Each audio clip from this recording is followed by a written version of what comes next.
Well, we are exactly 2 weeks away from midterm elections, and as the time winds down, the costs add up. Our Jory Talley joins us in the studio with more on how candidates are spending their cash. As you can imagine, running for office isn't cheap, and usually the higher the office, the more money you need to raise. But where does that cash come from, and what is it spent on?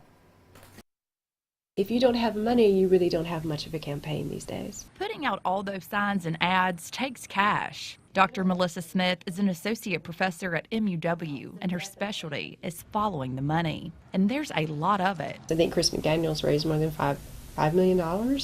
And then Cindy Hyde-Smith has probably raised almost about $3 million. Then you have Mike Espy, who maybe his fundraising has, been a little slower to come, but it has been really piling up a little bit more recently. That pile of cash sometimes comes from grassroots donors, but political PACs provide the bucks for big ticket items. Most of what your money is going to go for will be your media expenses.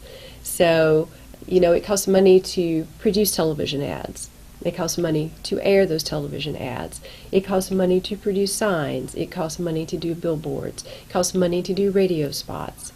It costs money to travel around. Some of that money pays the candidates' campaign staff. Judge races also come with expenses, but that cash can go farther because the message doesn't have to. If you're running for a local chancery position or something like that, you might spend a few $1,000s, but you're not going to approach probably $1 million if you're just running in, something that's a very local kind of race. WCBI-TV General Manager Derek Rogers says local candidates usually don't buy as many TV ads as state candidates, but says this year the station has seen most of the judicial candidates do TV advertising. TV, radio, digital is still your best way on a longer form method to get your message out there about what your issues are, what your beliefs are, what your stance on different positions are.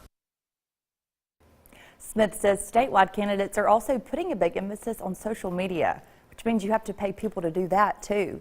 She also says if there's a runoff for the special Senate election, then campaign expenses will grow even more.